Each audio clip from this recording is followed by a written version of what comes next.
Excellent checklists have been developed over the years to help loved ones determine whether a person has Alzheimer's or is simply guilty of being a senior. One of the best is the Alzheimer's Association's 10 warning signs of Alzheimer's disease, which I'll summarize here. The 10 signs can be organized by topic: memory, executive function, emotions, and general processing. Memory. The first 4 signs, unsurprisingly, involve memory. Number 1, memory loss that disrupts daily life. Working memory naturally erodes with age. When loved ones routinely forget important dates and appointments or abnormally rely on physical prompting strategies like Post-it notes, it's time to see someone. Ditto if they begin requiring information to be repeated over and over again. It's a frequency argument. You don't need to worry if they occasionally forget appointments or someone's name. You do need to worry if it happens all the time. Number 2, difficulty completing familiar tasks. If loved ones forget how to balance checkbooks, which way to drive to the store, or the rules of a beloved board game, concern is warranted. As Alzheimer's tightens its grip, people have increasing difficulty completing familiar routines. Thus, it's okay if they forget that Monopoly was invented by Parker Brothers. It's not okay if they forget how to play it. Number 3, new problems with words in speaking or writing. Core language abilities seldom erode with age, so take note if loved ones start tripping over their own words, have progressive difficulty following conversations, or routinely stop mid-sentence because they suddenly don't remember how to continue. It's a typical aging process not to find appropriate words. It's atypical aging not to find any words at all. The same difficulties occur, interestingly enough, with written communication. Number 4, misplacing things and losing the ability to retrace steps. One unusual feature of Alzheimer's is the inability to resequence information, such as attempting to retrace one's steps when searching for misplaced objects. It's problematic because people with early Alzheimer's routinely put things in odd places: perfume in a freezer, medicines in a soap dish. Misplacing things happens all the time, but putting Chanel where it doesn't belong is worrisome. Executive function.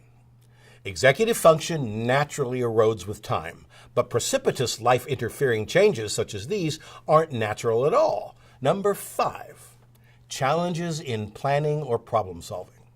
An increasing inability to follow a plan, like a recipe, or devise one, like making budgetary room for an expense, is a red flag.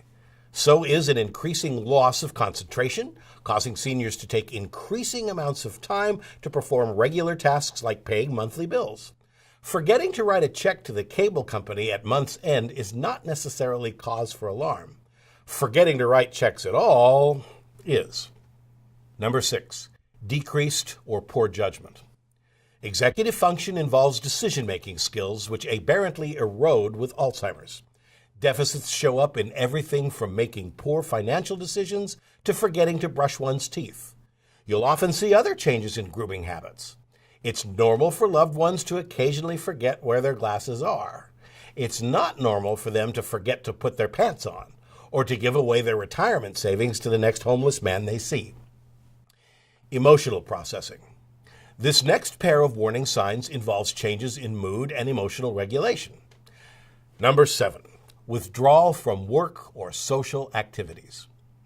An early sign of Alzheimer's may be social cessation, a withdrawal from familiar and formerly pleasurable social activities.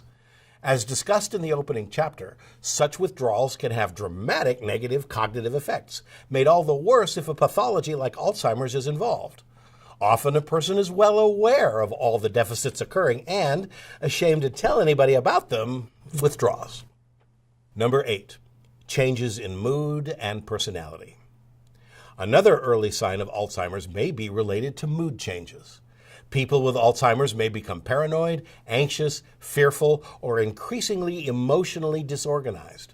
They might react inappropriately to the normal ups and downs of life, particularly when not in familiar surroundings. While it's typical for seniors to both develop and rely on reassuring daily habits, it is not typical to become catastrophically upset when such routines are disrupted. The last two warning signs involve processing issues not explicitly related to memory, executive function, or emotional regulation. Number 9, trouble understanding visual images and spatial relationships. Living with experienced eyes means some wear and tear. Older people can't see as well. But with Alzheimer's, the loss is not a visual ability, but a visual perception. People lose the ability to judge distance, understand color or contrast, and interpret the spatial relationships between objects. This naturally affects the ability to drive. Number 10, confusion with time or place. You're probably most familiar with this one.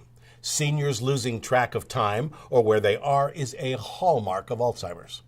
They increasingly focus only on the immediate world, which may be related to a faltering ability to plan. Their internal GPS begins flickering.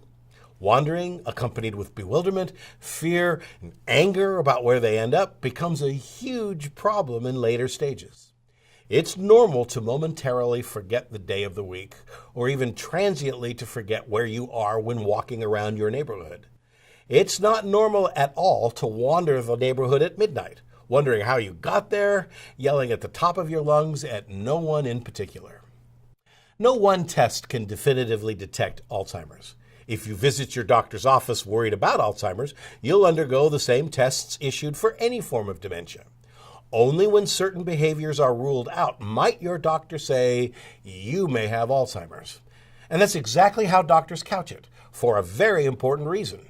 They don't really know if you have Alzheimer's. Nobody does. Even an autopsy is not necessarily definitive. It's important to visit your physician, however, as soon as the symptoms actively begin interfering with your ability to function on a daily basis. It's one thing to go fetch something from the basement and forget what you came for. It's another thing to go down to the basement and forget where you are. For those of you struggling with the dilemmas of a loved one who has the disease, I could not recommend more heartily the information found on the Alzheimer's Association website, www.alz.org.